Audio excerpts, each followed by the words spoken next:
still the king and I, a top MC. I'm here to wax and tax the incoherent mass.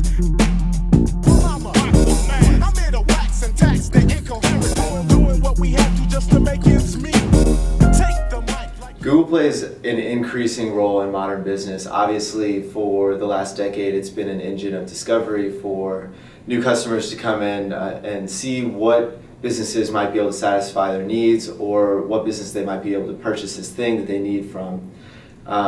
Now, recently, they've installed a couple of properties that allow Google to become more of a research engine as well, meaning that if you're a local business, you've got a Google Plus page, you've got a local presence, which means these customers can come in and find out about your hours, they can find your address, they can find your Google Plus page, which will then lead to seeing what kind of content you share and really the personality of your business. SEO is really just the methods used by marketers to increase their exposure in the search results. It can be usually tied down into two categories. You're going to be optimizing your website.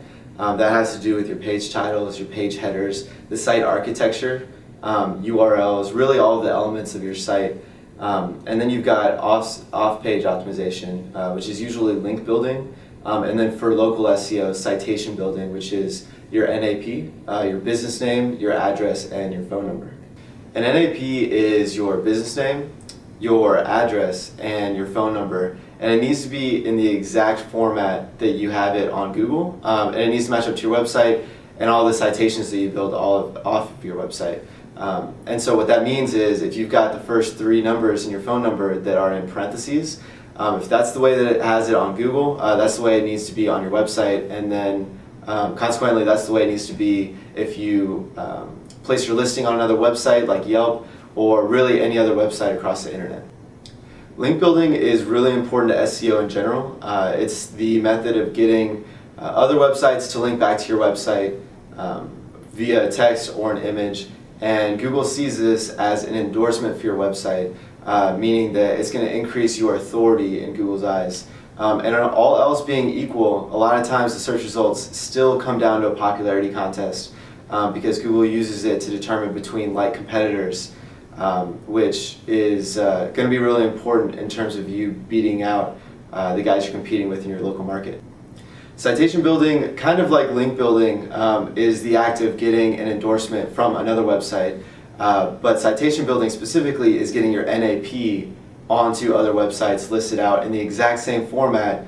Remember what we said, business name, address, and phone number, exactly the format that it is on Google and your website. It needs to be that way on other websites. As much as you can control that, you should, because that helps build your authority as far as local SEO goes in Google's eyes. And Google uses all of these signals as an indicator to see if your business is relevant enough to list it for a particular searcher's query. Meaning that marketers use all these elements to optimize and show Google that they are relevant so that you do come up when customers are looking for what you offer.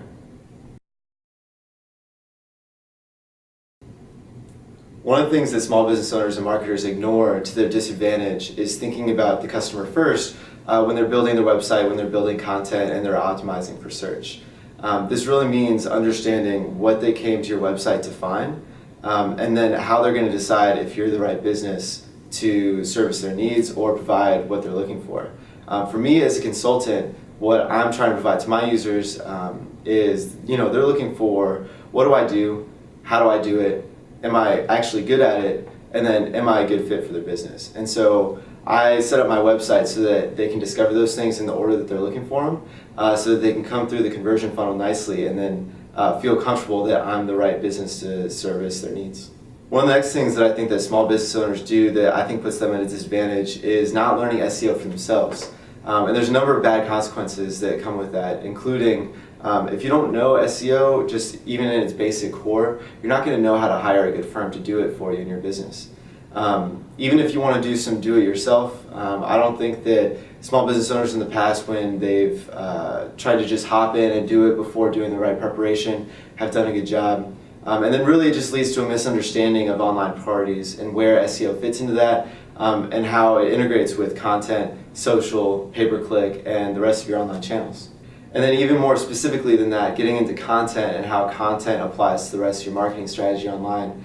I really think that not understanding those priorities and how content will fit into your online landscape beyond SEO is really something that puts business owners at a disadvantage.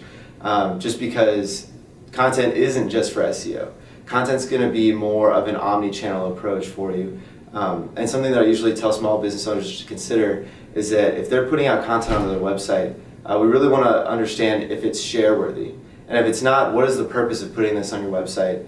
And is it really bringing value to your users? Because even if it does get you ranked in the search engines, if your customer or your target market comes to that page and they're turned off by it, it's not doing you very much good anyways. The second thing that business owners need to consider about content is that it really needs to be fresh. There's a few advantages to keeping fresh content on your website. Number one, the search engines are increasing looking at freshness as a factor to determine if you're relevant, if you're a good company to offer up to a customer that's looking for a particular good or service.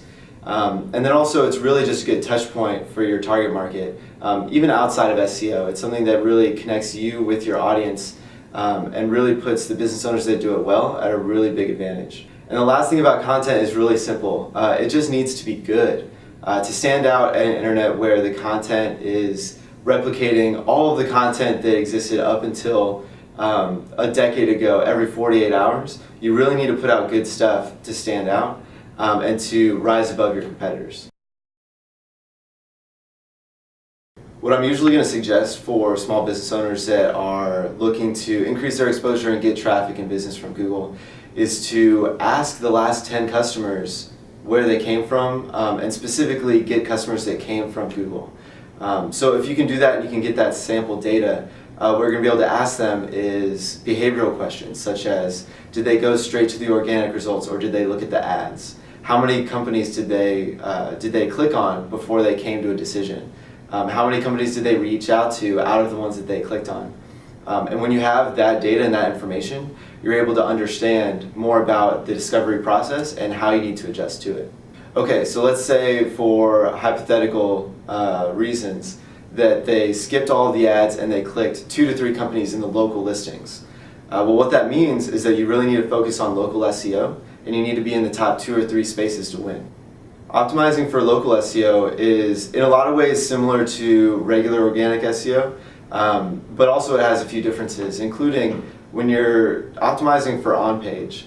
If you have one address for your business that applies to your whole domain, you want that address in its NAP form, business name, address, and phone number on every page of the website.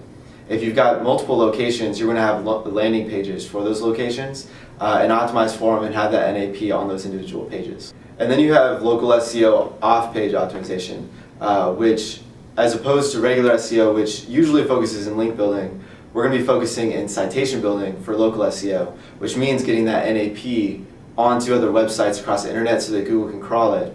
And it's really important to remember that this NAP has to be in the exact same format that Google has it and that you have it on your website. Just because Google has become really advanced over the last decade, but they're still relying on you to be really specific so that they can pick up and really understand that that is another website that's referencing and endorsing your business, and that it should contribute to the overall authority that Google has for your business. My name is Ryan McLaughlin. I'm the managing director at Rise, which is an internet marketing firm based here in Austin, Texas. We help businesses become more successful online through SEO, PPC, content, social, and converting all of that new traffic into leads in business.